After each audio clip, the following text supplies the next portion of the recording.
Please.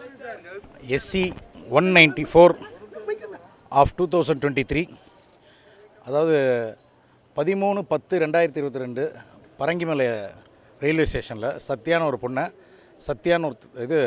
பொண்ணை சதீஷ்னு ஒரு பையன் தள்ளி கொண்டுட்டாப்புல. அந்த கேஸு சிபிசிஐடிக்கு 2 நாள் கழித்து ட்ரான்ஸ்ஃபர் ஆகிடுச்சு. அந்த SC 194 ஆஃப் 2023 இதில் 302 ஐபிசியில் அவருக்கு மரண தண்டனை மகிழா நீதிமன்றம் விதிச்சிருக்கு. ப்ளஸ் 3 வருஷம் கடுங்காவல் அந்த 4 ஆஃப் உமன் ஹாரஸ்மெண்ட் ஆக்டில், ப்ளஸ் 35,000 ஃபைனு. அதில் 25,000 அந்த ஃபேமிலிக்கு, அந்த 2 தங்கச்சிகளுக்கும் போய் சேரணும்.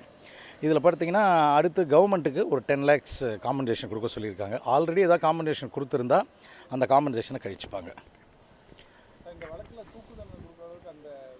அதாவது என்னென்னா, இதில் இந்த வழக்கில் தூக்கு தண்டனை, அதாவது தண்டனை பற்றி நான் சொல்லக்கூடாது. தூக்கு தண்டனை விதித்ததுக்கு மெயின் ரீசன் இந்த இதில் சிபிசிஐடியில் நல்ல தரோவாக இன்வெஸ்டிகேட் பண்ணியிருக்காங்க இந்த கேஸை. நல்ல இன்வெஸ்டிகேஷன் இதில் ரம்யான அவங்க இன்வெஸ்டிகேஷன் ஆஃபீஸர் அருமையாக இன்வெஸ்டிகேட் பண்ணியிருக்காங்க. பார்த்தசாரதின்னு ஒரு SI, இவங்களாம் ஒரு டீமு. அதாவது இதில் என்னென்னா, motive behind the murder is proved beyond doubt. அந்த மோட்டிவ் இருந்ததுனால அவங்க அந்த இந்த படுகொலையை இது பண்ணி தண்டனை கொடுத்துருக்காங்க, தூக்கு தண்டனை. இல்லை, ஜட்ஜ்மெண்ட் காப்பி வந்த பிறகு தான் பார்க்க முடியும். இல்லை இல்லை இல்லை இல்லை டபுள் லைஃப் கிடையாது. சாகும் வரை தூக்கில் விட வேண்டும். அது நான் அதாவது என்னென்னா, என்கிட்ட எல்லா ப்ரூஃபும் இருந்துச்சு.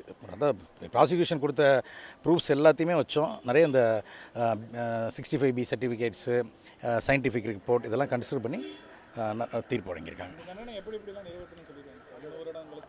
இல்லை இல்லை அது ஜுடிஷியல் ப்ராசஸில் வரும். அதை பற்றி நான் சொல்ல முடியாது. அதுக்கு தேங்க்யூ. உடனுக்குடன் செய்திகளை தெரிந்து கொள்ள சன் நியூஸ் பெல் ஐகானை கிளிக் பண்ணுங்கள்.